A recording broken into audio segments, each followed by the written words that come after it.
Alright everybody, it's been a while since I finished this, but thought I'd make a video. My 1969 Chevy C10. It's looks a little rough for wear on the outside, super dirty right now, but we'll see it with its 6.5 turbo diesel.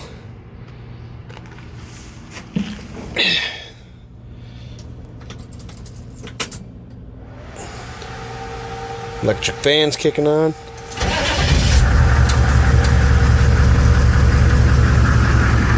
Starts right up.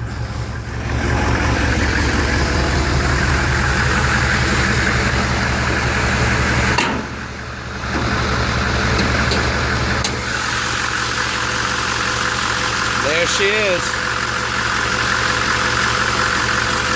Man, everything's a little dirty right now.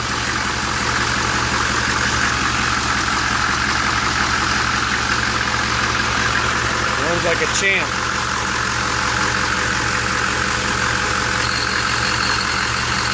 No blow-by whatsoever.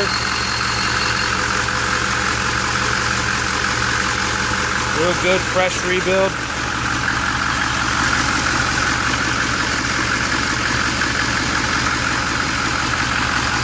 Hydro boost brakes. 480 trans back in there somewhere.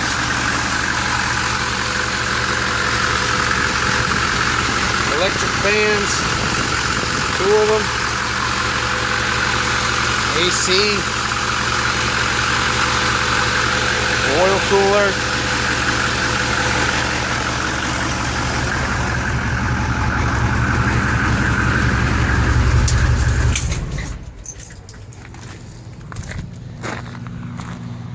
Take a look at some of the stuff I did for the swap.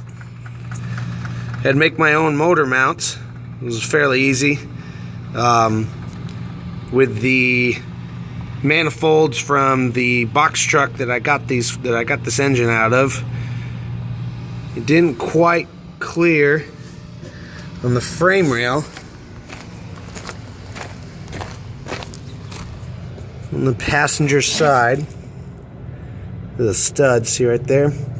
So, in order to give myself tons of extra room, I simply made a set of, see if we can get it down in there,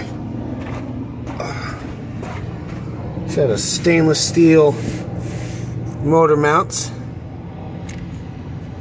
solid type motor mounts, and I used the Chevy, early style Chevy rubber mounts to hook to them. Fit right together perfect. Everything went all right. The engine sits in there nice and square. Everything fits in.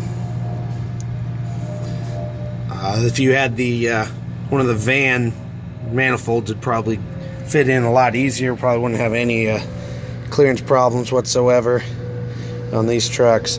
Accessories all fit in perfect.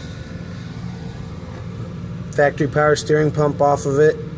Just ran that for my hydro boost to the factory steering box. Factory compressor, which I used with a vintage air set. So my firewall's all nice and shaved. However, I would have plenty of room back there, as when I made my own mounts, I shifted them all the way forward. I have multiple mounting points right there. So I just shifted it, moved it to the forward one, and as long as you're running electric fans, you have tons of room in the back. I can reach my trans, no problem. Back in there behind the wiring, there's the 4L80. All nice with a, ran a fast TCU trans controller to make it easy on myself, save myself on some wiring. Nice. Added some relays and ran everything through with my I try to use every circuit I could from the painless wiring harness that I put in it, which was slightly less painless, but definitely went in all right, I guess. And dual batteries, I got the factory accessory battery tray Hooked it in just like it would with a camper special. Still gotta finish tucking all my headlight wiring and everything. It's kind of ratty right now, but I went with the penninsular diesel intake manifold, upper intake. Made tons of room, just made a nice little Z with that cheap eBay tubing and threw some good clamps on it, and that GM8 breathes perfectly right through it. Kind of used leftover piece of someone's cold air or hot air intake and welded up a bung on the bottom for the CDR and hooked it right up to a nice big El Cheapo knockoff K&N filter. There's tons of room back in there. No problems whatsoever, as long as you are running electric fans, which I like anyways. I prefer electric fans. Although, I guess for towing, the mechanical fan probably would be pretty good too. No problems cooling it. It's a nice El Cheapo radiator, eBay radiator. Works perfectly fine. Keeps this thing super cool. Actually, I don't have a overflow reservoir, and it runs so cool. I've never even had any coolant come out my overflow, and my cap is working fine. Got the dual thermostat. Made my own behind my homemade accelerator bracket. Rather than paying for one, I made my own, milled it out. At the end, I kind of got overzealous drilling holes for the springs, but I think it turned out perfect. It's my injection pump. Put the old mechanical style pump on it, brand new. Had to put 2 on it, because of course, first one showed up and didn't work.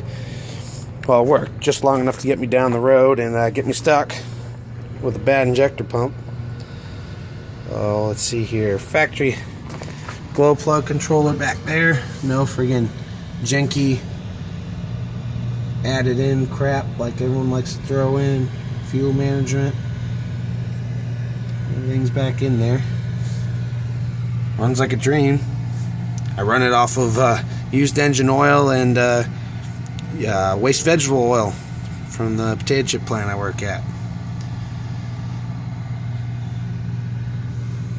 Let's see, factory shifter linkage. Everything went perfectly with that 4L80, despite what everyone said about the 4L80, 4L60s not having the proper detents. Trans detents are perfect. Just boom, boom, boom, boom, boom, boom, boom. Everything's in there. I told there wasn't going to be everything I read for LS swaps and diesel swaps, that there wasn't enough detents on the shifter. Well, I don't know. It seemed to work out perfectly good for me. None of my gauges work. The harness I had in this truck when I got it was a lot of twist and tape. Fried most of my gauges. So I'll be getting a nice brand new cluster here pretty soon. Probably getting rid of that piece of junk too. Oh, don't mind the boost gauge.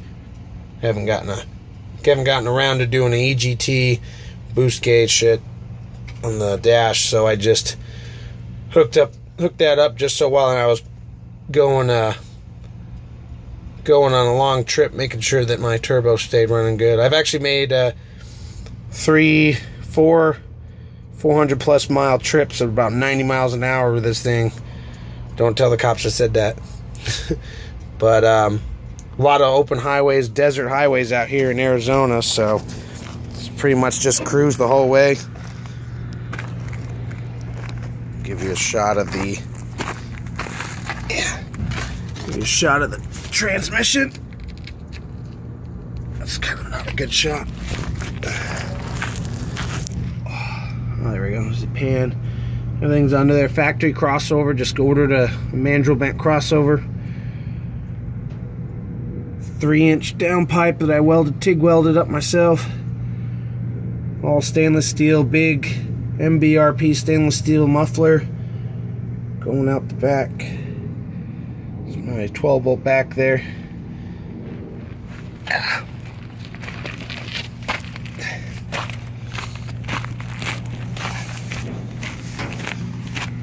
It always paints my tire black every time I make a trip. Big 4-inch exhaust all the way back. For my downpipe up there, which actually I have a exhaust lead, so I broke that clamp putting it in. It's got to go in perfect, but someone had already hacked and slashed right there for something back in the day, so I just trimmed it up and rounded it out a little bit and dropped the exhaust right down through there. Everything all V-bands, stainless steel. Didn't do my best welding job on it. It was all done at night, so it was a little rushed on some of it, but turned out good. Made my own oil return, nice AN oil return line for the turbo. So anyway, probably getting tired of hearing me yap, so